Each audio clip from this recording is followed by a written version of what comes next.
சோழ நாட்டில் இருந்த திருவெண்காடுன்ற கிராமம் கோலாகலமாக இருந்துச்சு. பல்லவ சாம்ராஜ்யத்தோட குமார சக்கரவர்த்தி நரசிம்மவர்மர் அவரோட நண்பரான தளபதி பரஞ்சோதியும் கூட்டிட்டு அங்க வரப்போறாருன்ற செய்தி எல்லாருக்கும் தெரிஞ்சதுல இருந்து யாரும் தரையிலேயே நிக்கல. 2 நாளைக்கு முன்னாடி பாண்டிய சைன்யத்துக்கும் பல்லவ சைன்யத்துக்கும் கொள்ளிடக்கரையில நடந்த போரை பத்தி கேள்விப்பட்டிருந்தாங்க.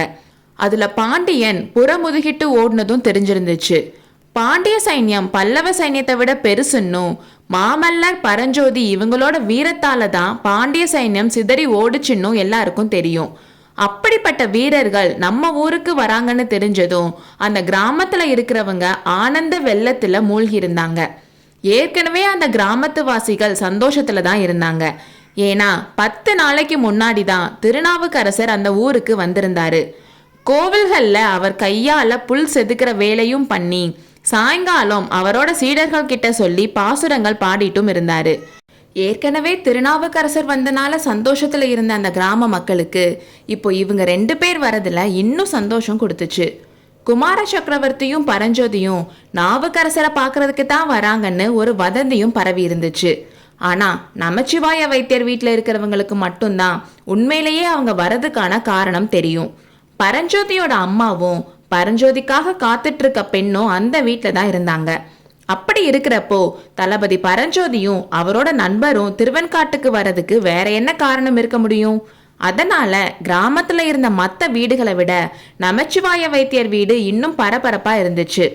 சாதாரணமா அமைதியா இருக்கிற நமச்சிவாய வைத்தியர் கூட அன்னைக்கு வாசலுக்கும் வெளியிலையும் 100 தடவை போயிட்டு வந்திருப்பாரு. அவரோட மனைவி அவங்க மக உமையால அலங்காரம் பண்ணிட்டு இருந்தாங்க. உமையாலோட தம்பியும் தங்கைகளும் அவளை கிண்டல் பண்ணிட்டு இருந்தாங்க. பரஞ்சோதியோட அம்மா கண்ணீரோட அவங்க மகனை எதிர்பார்த்து காத்துட்டு இருந்தாங்க. இங்க இப்படி இருக்க திருவெண்காட்டுக்கு வந்துட்டு இருந்த மாமல்லர் பரஞ்சோதியில மாமல்லர் தான் ரொம்ப உற்சாகமா இருந்தாரு. பரஞ்சோதியோட முகமே சரியில்லை. அதுலயும் அவர் குதிரை வேற டயர்டாகி அங்கங்க நின்னு வந்துச்சு. மாமல்லர் பரஞ்சோதியை கிண்டல் பண்ணிட்டே வந்தாரு. இதென்ன தளபதி, உன்னோட குதிரை இப்படி பின்வாங்குது? உன்னோட அவசரம் அதுக்கு தெரியலையா என்ன? குதிரையை வேணும்னா மாத்திக்கலாமான்னு கேட்டாரு. உன்னோட முகம் ஏன் இவ்வளோ பிரகாசமா இருக்கு? காதலிய பார்க்க போறீங்களா இல்ல கொலைக்களத்துக்கு போறீங்களா? பயப்படாதீங்க, நான் உங்களை பத்தி நல்லதா சொல்லி உமையால் உங்களை அதிகமா திட்டாம பாத்துக்கிறேன்னு கேலி பண்ணாரு. பொறுத்து பார்த்த பரஞ்சோதி கடைசியில பொறுக்க முடியாம, ஐயா, என்னோட மனநிலையை தெரிஞ்சுக்காம பேசிட்டு இருக்கீங்க. உண்மையிலேயே எனக்கு இங்க வரதுக்கு விருப்பம் இல்லை. நீங்க வற்புறுத்துறதுனால தான் நான் சரின்னு சொன்னேன். இப்போ ஏன் சரின்னு சொன்னேன்னு இருக்கு. உங்களுக்கு புண்ணியமா போகட்டும். இப்போவாச்சும் நான் திரும்பி போக அனுமதி கொடுங்க.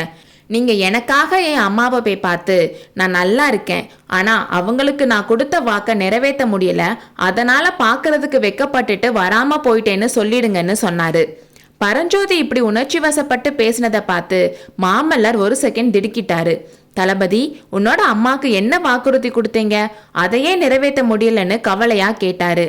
பிரபு, எதுக்காக நான் என் ஊரை விட்டு வந்தேன்னு உங்ககிட்ட சொன்னதை மறந்துட்டீங்களா?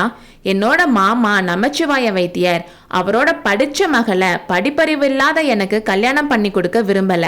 அதனாலதான் கல்வியில் கரையில்லாத காஞ்சிக்கு போய் திருநாவுக்கரசர் கிட்ட படிச்சுட்டு சகலகலா வல்லவனா திரும்பி வரணும்னு கிளம்புனேன். ஆனா என்ன நடந்துச்சு? எப்படி போனேனோ அப்படியே திரும்பி வந்திருக்கேன்.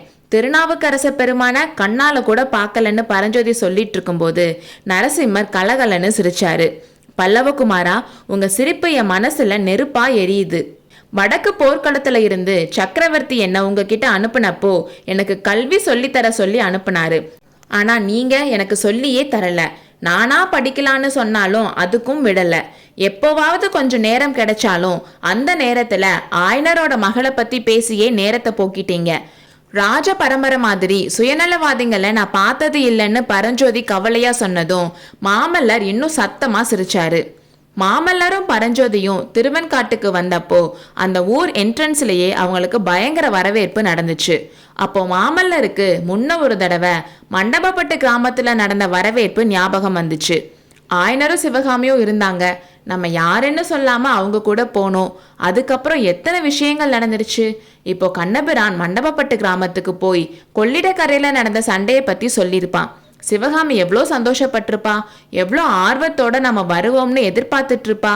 இந்த தடவை அவளும் கிராம மக்களோட வந்து நம்மளை வரவேற்பாளான்னு மாமல்லர் பகல் கனவுல மூழ்கி இருந்தப்போ, குமார சக்கரவர்த்தி நரசிம்ம பல்லவேந்தர் வாழ்க, கங்கா மன்னனையும் மதுரை பாண்டியனையும் போரில் புறங்கண்ட வீர மாமல்லர் வாழ்க, வீராதி வீர தளபதி பரஞ்சோதி வாழ்கின்ற கோஷங்கள் அவரோட பகல் கனவுகளை கலைச்சு திருவெண்காட்டு கிராமத்துக்கு அவர்கள் வந்து விட்டதை தெரியப்படுத்தின. அடுத்த அத்தியாயத்தில் சந்திப்போம்.